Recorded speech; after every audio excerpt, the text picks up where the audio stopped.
You know what? Even if you were going to be sarcastic and ironic, I think you should still act as though it was personal in order to leave this kind of stuff. Right?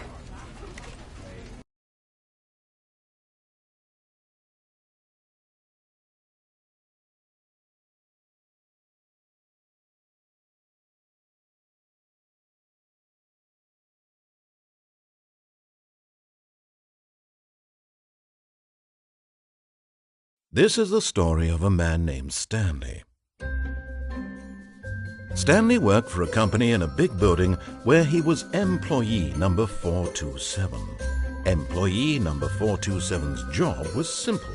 He sat at his desk in room 427 and he pushed buttons on a keyboard. Orders came to him through a monitor on his desk, telling him what buttons to push, how long to push them, and in what order. This is what employee 427 did every day of every month of every year. And although others might have considered it soul-ending, Stanley relished every moment that the orders came in, as though he had been made exactly for this job.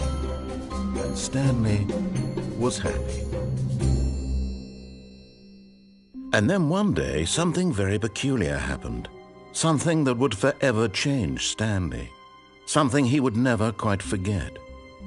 He had been at his desk for nearly an hour when he realized that not one single order had arrived on the monitor for him to follow. No one had showed up to give him instructions, call a meeting, or even say hi. Never in all his years at the company had this happened, this complete isolation. Something was very clearly wrong. Shocked, frozen solid, Stanley found himself unable to move for the longest time. But as he came to his wits and regained his senses, he got up from his desk and stepped out of his office.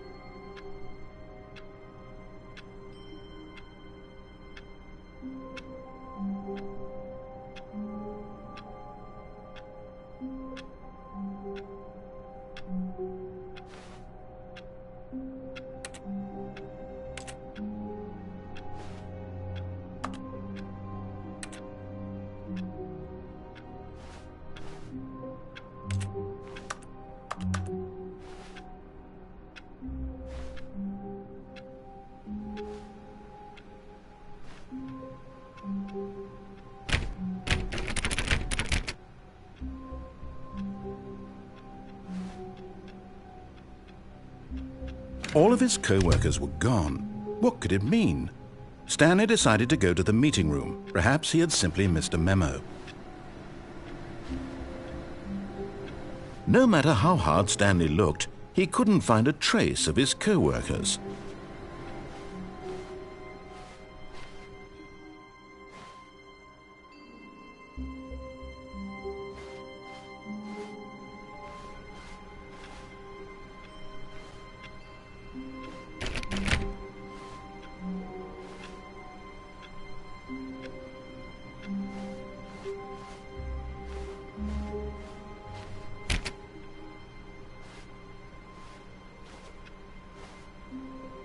Stanley went around touching every little thing in the office, but it didn't make a single difference, nor did it advance the story in any way.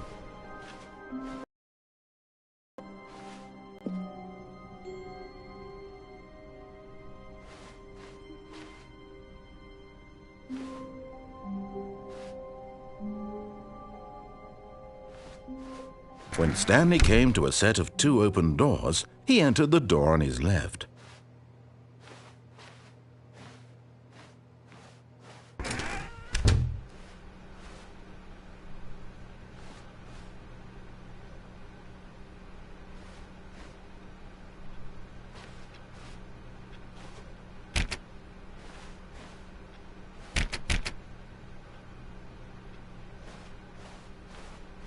Yet there was not a single person here either. Feeling a wave of disbelief, Stanley decided to go up to his boss's office hoping he might find an answer there.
Stanley stepped into the broom closet, but there was nothing here, so he turned around and got back on track.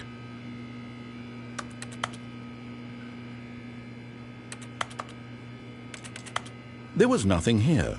No choice to make, no path to follow, just an empty broom closet. No reason to still be here. Coming to a staircase, Stanley walked upstairs to his boss's office.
Stepping into his manager's office, Stanley was once again stunned to discover not an indication of any human life.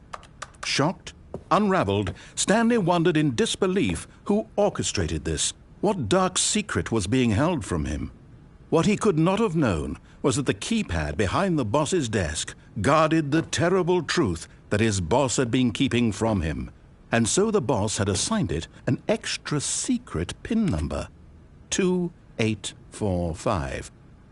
But of course, Stanley couldn't possibly have known this.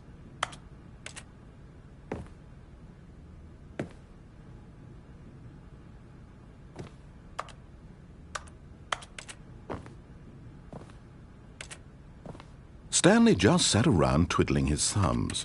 Trying to input anything on the device was useless, since he could never possibly know that the combination was 2845.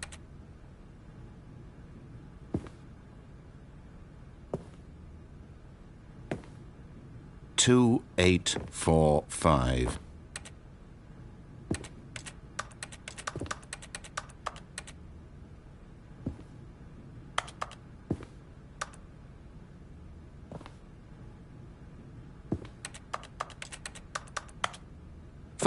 But it turns out that the panel's emergency override kicked in, and the door just opened all by itself, and Stanley got the hell along with the story. Well, whoop-de-doo.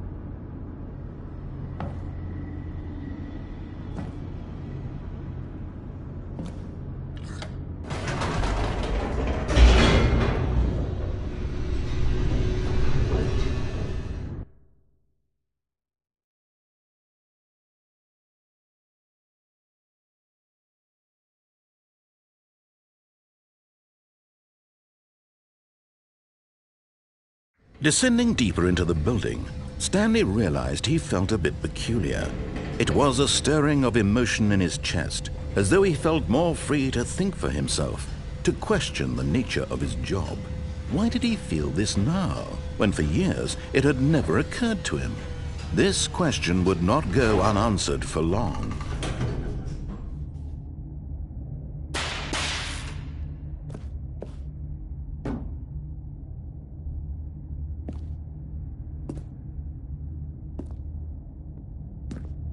Stanley walked straight ahead through the large door that read Mind Control Facility.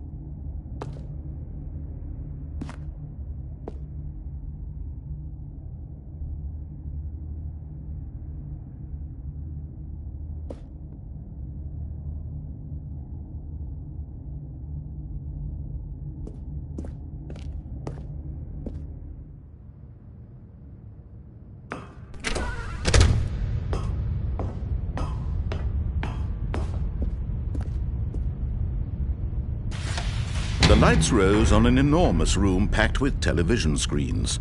What horrible secret did this place hold? Stanley thought to himself. Did he have the strength to find out?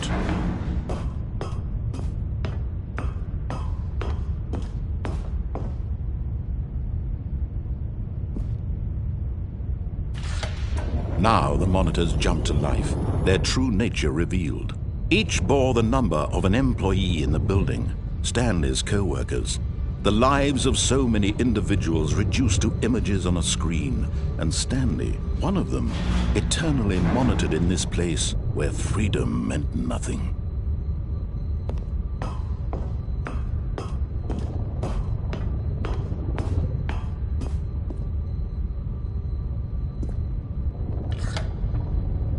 This mind control facility, it was too horrible to believe. It couldn't be true. Had Stanley really been under someone's control all this time? Was this the only reason he was happy with his boring job? That his emotions had been manipulated to accept it blindly?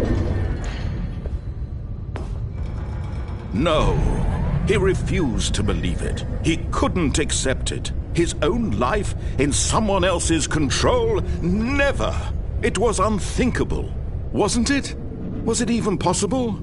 Had he truly spent his entire life utterly blind to the world? But here was the proof, the heart of the operation. Controls labeled with emotions, happy or sad or content. Walking, eating, working, all of it monitored and commanded from this very place. And as the cold reality of his past began to sink in, Stanley decided that this machinery would never again exert its terrible power over another human life. For he would dismantle the controls once and for all.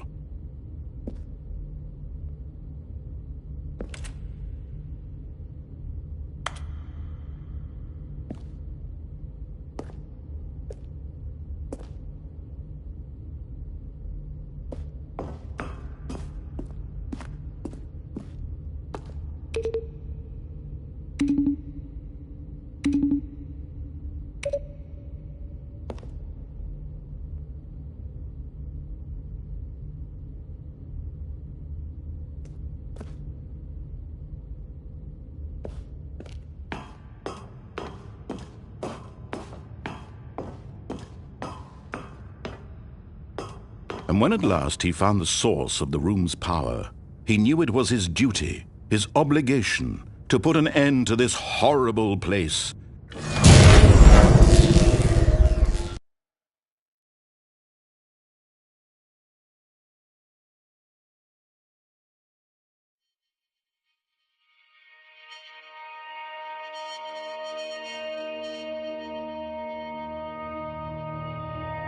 Blackness and a rising chill of uncertainty. Was it over? Yes! He had won! He had defeated the machine, unshackled himself from someone else's command. Freedom was mere moments away. And yet, even as the immense door slowly opened, Stanley reflected on how many puzzles still lay unsolved. Where had his co-workers gone? How had he been freed from the machine's grasp? What other mysteries did this strange building hold? But as sunlight streamed into the chamber, he realized none of this mattered to him, for it was not knowledge or even power that he had been seeking, but happiness. Perhaps his goal had not been to understand, but to let go. No longer would anyone tell him where to go, what to do, or how to feel. Whatever life he lives, it will be his. And that was all he needed to know. It was perhaps the only thing worth knowing. Stanley stepped through the open door.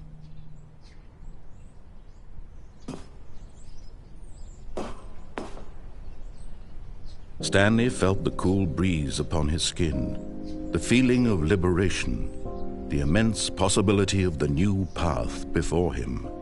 This was exactly the way, right now, that things were meant to happen. Stanley was happy.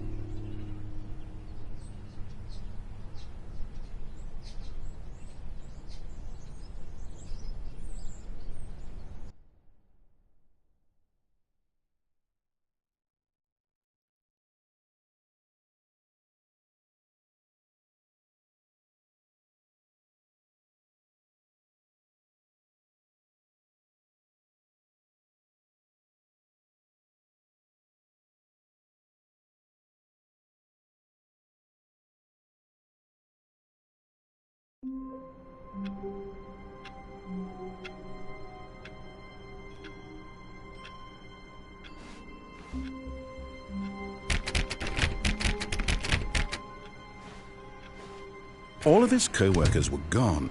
What could it mean? Stanley decided to go to the meeting room. Perhaps he had simply missed a memo.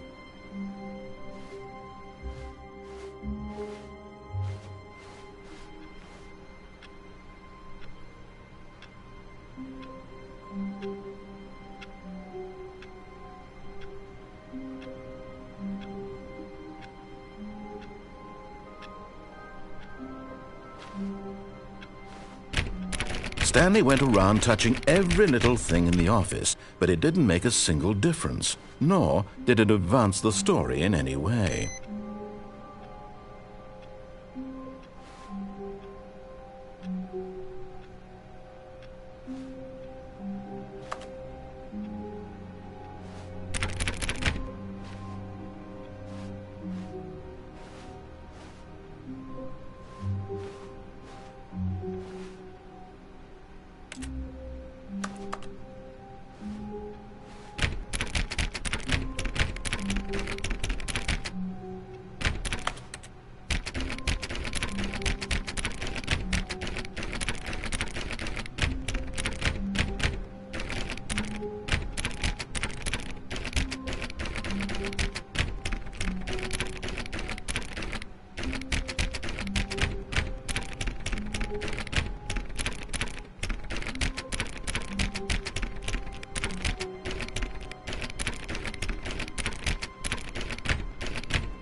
When Stanley came to a set of 2 open doors, this was not the correct way to the meeting room, and Stanley knew it perfectly well. Perhaps he wanted to stop by the employee lounge first, just to admire it.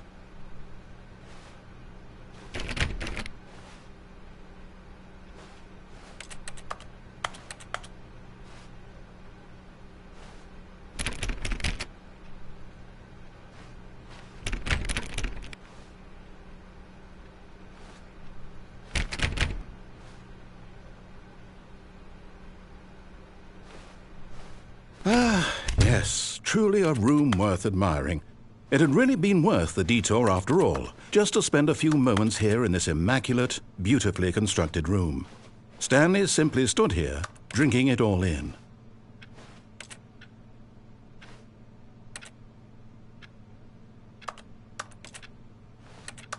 Yes, really, really worth it being here in the room.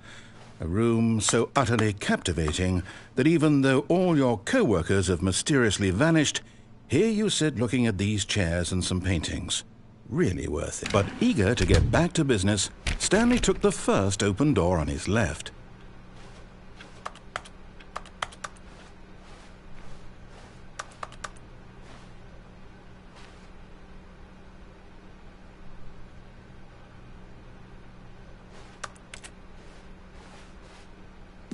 Stanley was so bad at following directions, it's incredible he wasn't fired years ago.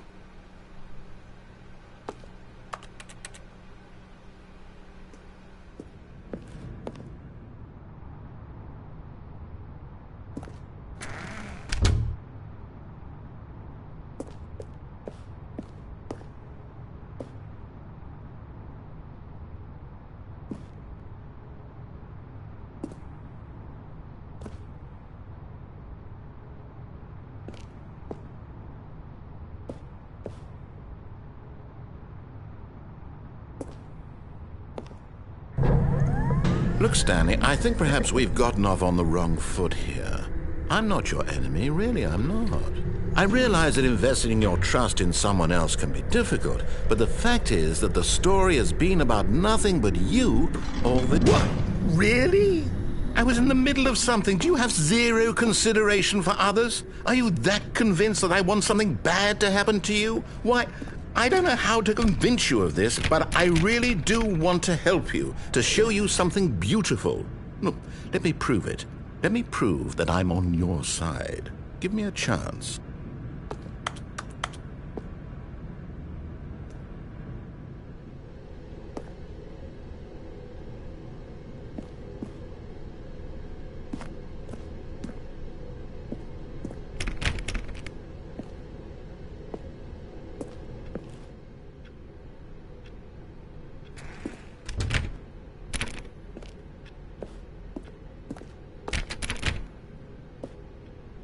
Now listen carefully, this is important.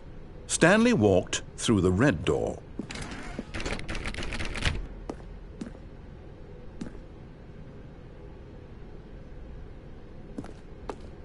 Aha, perhaps you misunderstood.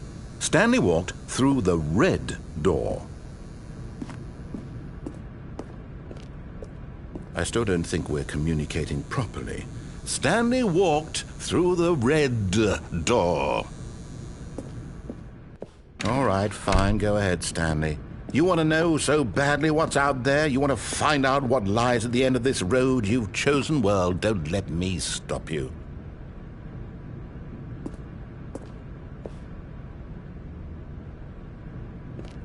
You see? There's nothing here. I haven't even finished building this section of the map, because you were never supposed to be here in the first place. Broken rooms, exposed developer textures. Is this what you had wanted? Was it worth ruining the entire story I had written out specifically for you? Do you not think I put a lot of time into that? Because I did. And in the end, it was all for nothing, because this is what you wanted to see. Help me here, Stanley. Help elucidate these strange and unknowable desires of yours. What would have made this game better? What did you want to see? Vehicles? Skill trees? Work with me. You've given me absolutely nothing so far. Tell you what. Let me take a stab in the dark at a new design, and you can give me some feedback. There we go. A third option. This already feels leaps ahead of where we were before. Go ahead, Stanley. Take it for a spin. Okay, I'm going to stop you there. Now, tell me about your experience with this new version. Would you say that the game benefited from allowing you more choices? Feel free to be honest. I'm looking for some real critical feedback here. Okay, so we're getting somewhere. Clearly there's something here that speaks to you. If I can be honest here, I really don't have any idea where I'm going with this. This whole third door thing was just a stab in the dark. But I guess you're into it, so let's keep this party train rolling. Here, based on the data from your previous playthrough, I've compiled a new version. And to be perfectly candid, I think I've knocked it out of the park with this one. Let's take a look.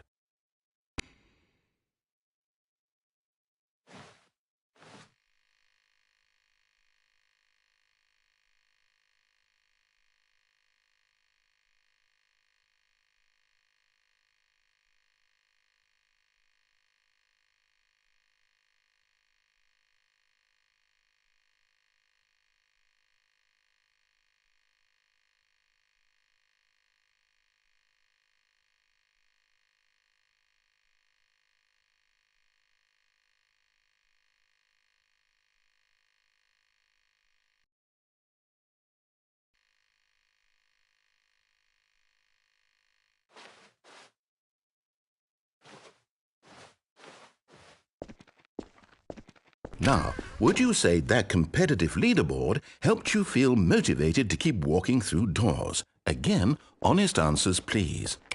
Hey, I nearly forgot. I've got a prototype of a new game I've been working on, and now would be a lovely opportunity to give it some playtesting. You wouldn't mind taking a look at it, would you? Perfect. Let me boot it up.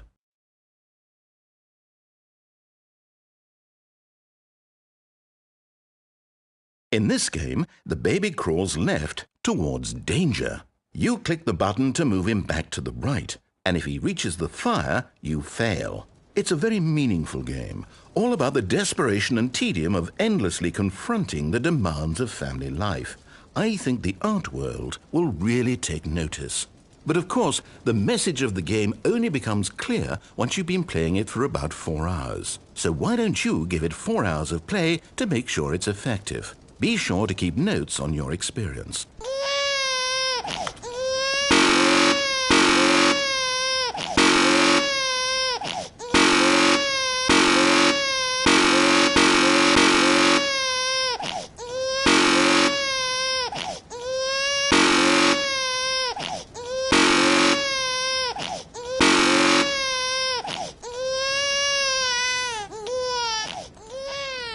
You heartless bastard.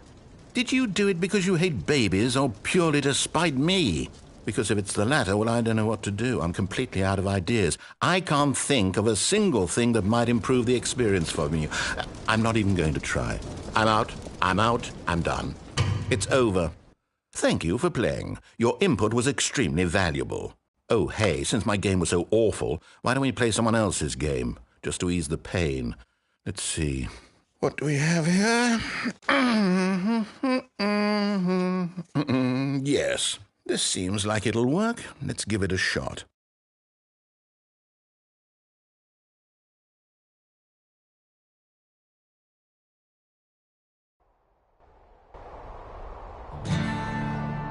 Aha! Fascinating.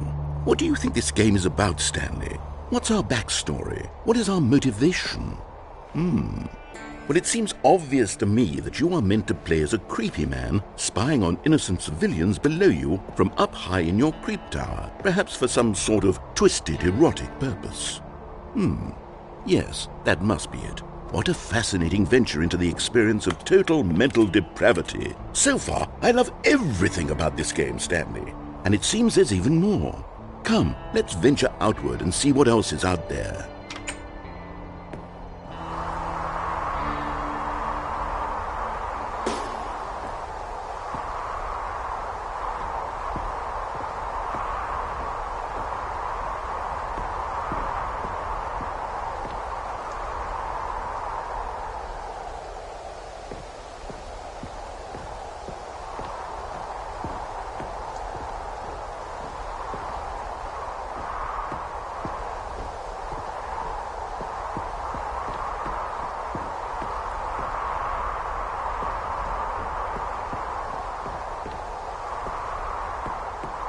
Oh, no. No, it can't be.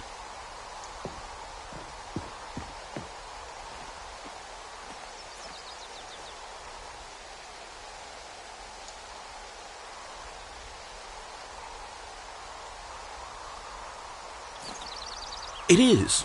It's an open world game. Good God, quickly block it off. Oh, thank goodness, Stanley. What a close call. You nearly wandered off into that thing, that big open just wandering around, no right or wrong directions, no path to follow. You can just go in any... Oh, thank heavens we avoided it. We're out of the woods now, Stanley. Okay, I'm going to get us out of here. Let's find another game. Preferably something with walls. Something with nice, big, insurmountable walls. Okay, I think this will be just the thing.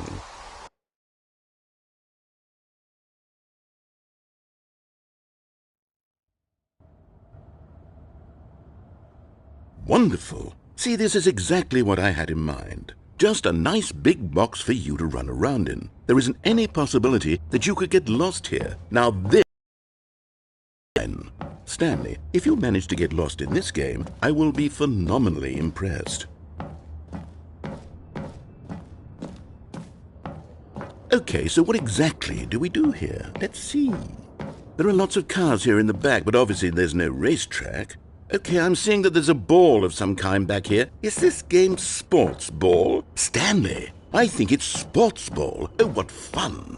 We shall run the bases and do a touchdown together. Yes, I think surely we must. Okay, Stanley, here's the ball. Have fun.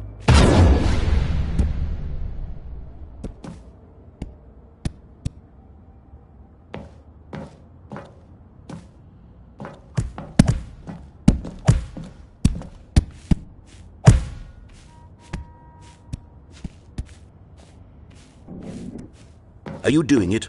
Are you winning? Is this fun? Is it better than my miserable little story that I worked so hard on? Stanley, I have a thought, and I realize I'm not a sportsologist, but if one ball generates a certain amount of raw adrenal pleasure, then surely multiple balls makes for an even more euphoric sports experience. I'm going to try it out. Here comes another ball.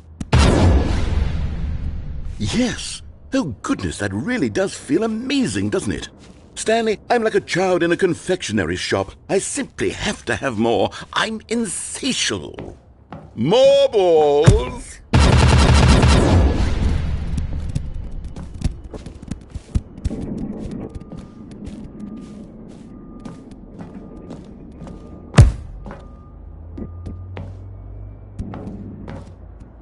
Are you enjoying this, Stanley? Are you having fun? Is this a real video game? Well, I sure hope you're having a good time, because guess what? It's over. That's right. Your little fun comes to an end. This is my game, and what I say goes. You get to have fun when I let you, Stanley. Besides, you need someone like me to set boundaries for you. Without rules or boundaries, video games are nothing. Yes, that's what I am. I'm structure. I'm your sense of purpose. And since you decided you didn't want to play my game, now I don't want to play with you either. So, goodbye, Stanley. I'm leaving. See how you like it when I'm not around to set the rules. Somehow, I don't think you'll enjoy it as much. But who knows? You're an inventive kid. You'll come up with something. After all, you're the one... Hold on. What are you doing?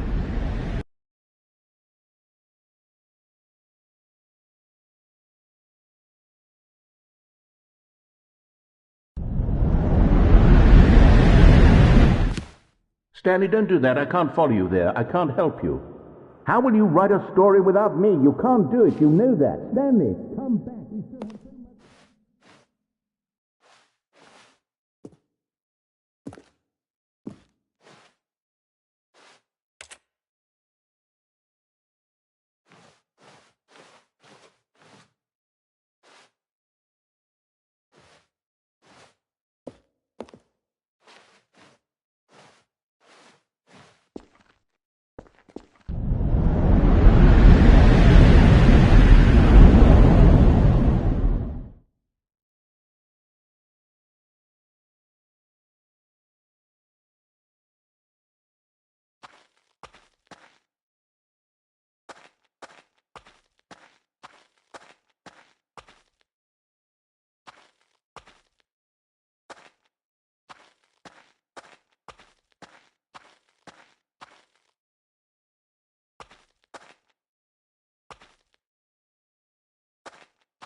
I wonder what he found. If what he wanted was to be the leading man in his own story, well, perhaps he's gotten it, down in wherever he is right now. I wonder if he's happy with his choice, and if he's learned the heavy cost that comes with it. He'll understand soon what I was trying to tell him. He needs me. Someone who will wrap everything up at the end, to make sense out of the chaos and the fear and the confusion. That's who I am. That is what I mean to this world. Oh, yes. Yes, I'll be back. There's no other way. Once this ends, after it all comes to a close, then I'll be back. The end will be here soon. Very soon. I can wait.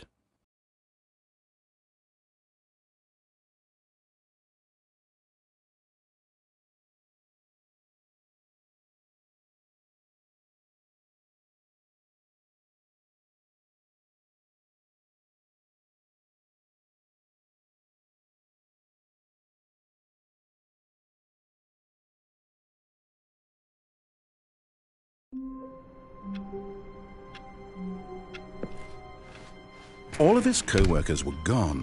What could it mean? Stanley decided to go to the meeting room. Perhaps he had simply missed a memo.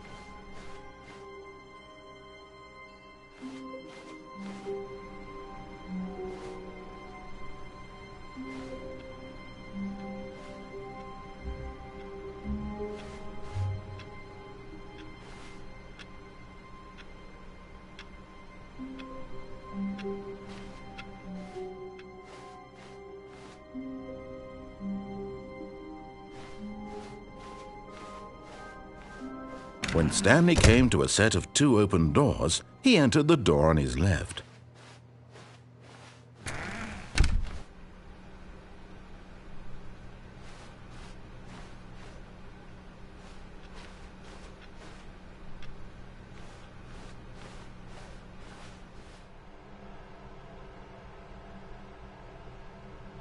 Yet there was not a single person here either. Feeling a wave of disbelief, Stanley decided to go up to his boss's office, hoping he might find an answer there.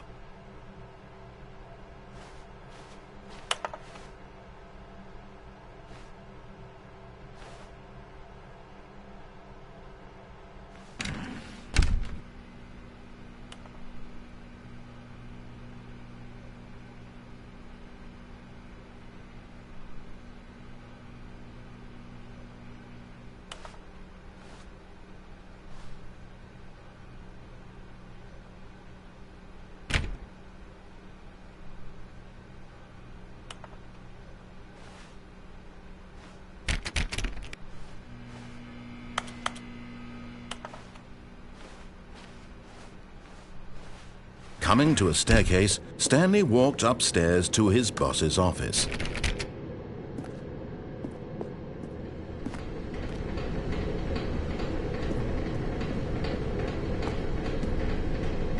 But Stanley just couldn't do it.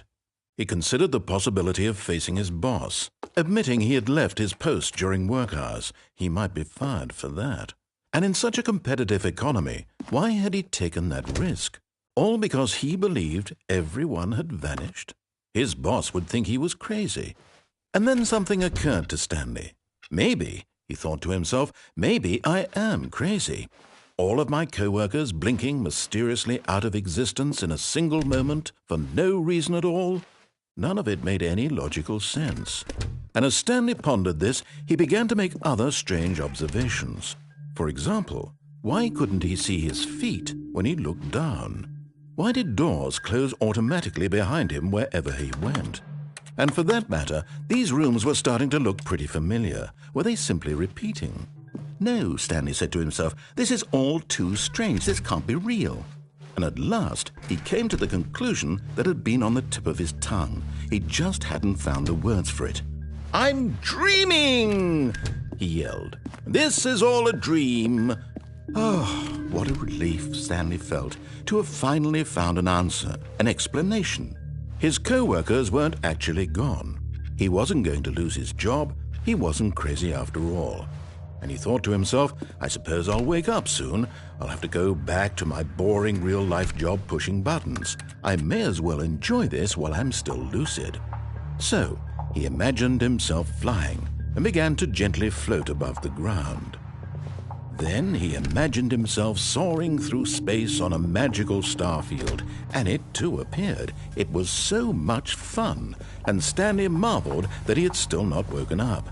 How was he remaining so lucid? And then perhaps the strangest question of them all entered Stanley's head. One he was amazed he hadn't asked himself sooner. Why is there a voice in my head dictating everything that I'm doing and thinking? Now the voice was describing itself being considered by Stanley, who found it particularly strange. I'm dreaming about a voice describing me, thinking about how it's describing my thoughts, he thought.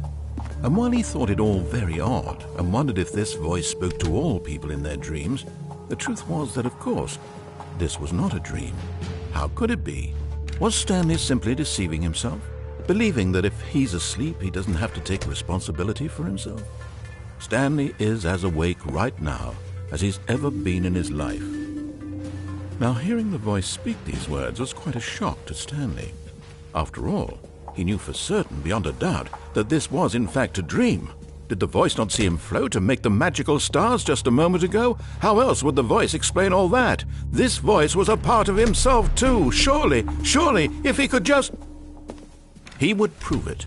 He would prove that he was in control, that this was a dream. So he closed his eyes gently, and he invited himself to wake up. He felt the cool weight of the blanket on his skin, the press of the mattress on his back, the fresh air of a world outside this one. Let me wake up, he thought to himself. I'm through with this dream. I wish it to be over. Let me go back to my job. Let me continue pushing the buttons. Please, it's all I want. I want my apartment and my wife and my job. All I want is my life exactly the way it's always been. My life is normal. I am normal. Everything will be fine.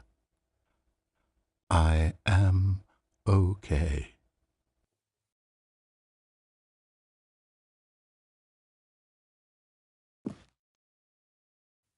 Stanley began screaming. Please, someone, wake me up. My name is Stanley.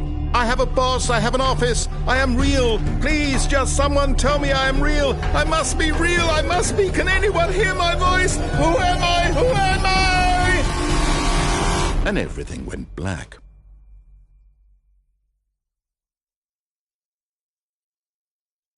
This is the story of a woman named Mariella. Mariella woke up on a day like any other. She arose, got dressed, gathered her belongings, and walked to her place of work. But on this particular day, her walk was interrupted by the body of a man who had stumbled through town talking and screaming to himself, and then collapsed dead on the sidewalk. And although she would soon turn to go call for an ambulance, for just a few brief moments she considered the strange man. He was obviously crazy, this much she knew. Everyone knows what crazy people look like. And in that moment, she thought to herself how lucky she was to be normal. I am sane. I am in control of my mind. I know what is real and what isn't. It was comforting to think this, and in a certain way, seeing this man made her feel better. But then she remembered the meeting she had scheduled for that day, the very important people whose impressions of her would affect her career, and by extension, the rest of her life. She had no time for this, so it was only a moment that she stood there, staring down at the body. And then she turned and ran.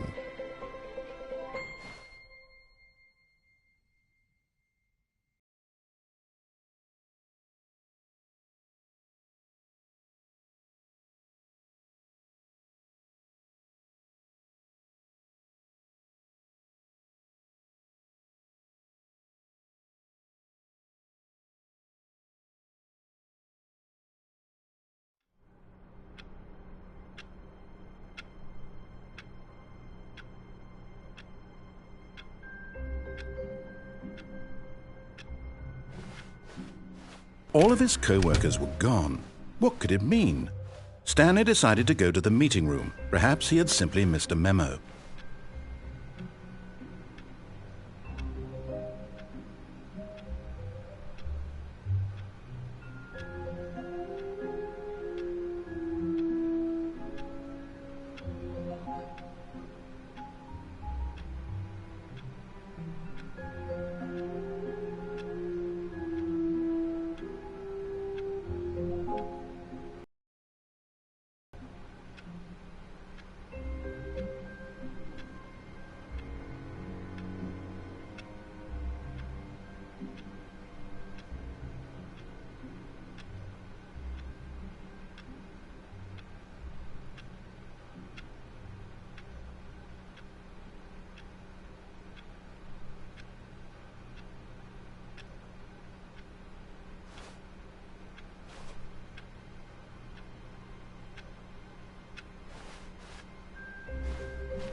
When Stanley came to a set of 2 open doors, he entered the door on his left.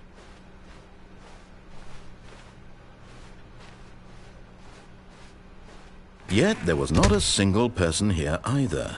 Feeling a wave of disbelief, Stanley decided to go up to his boss's office, hoping he might find an answer there.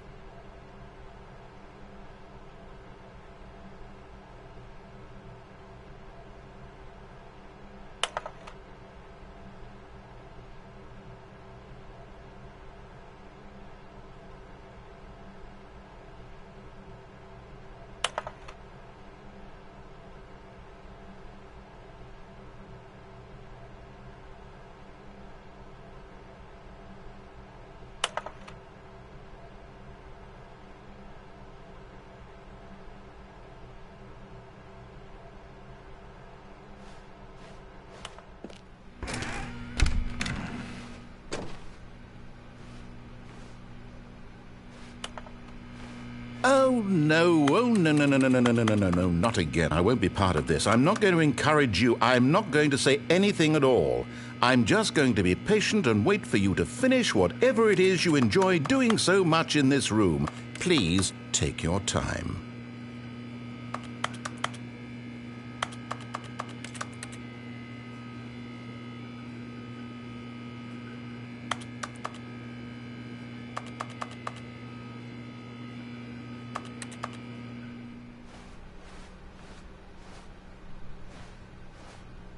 Coming to a staircase, Stanley walked upstairs to his boss's office.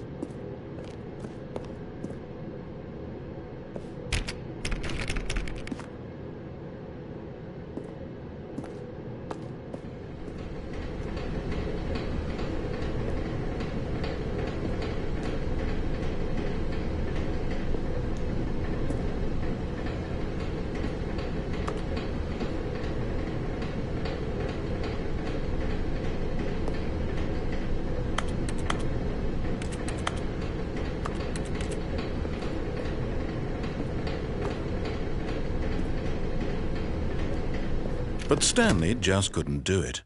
He considered the possibility of facing his boss, admitting he had left his post during work hours.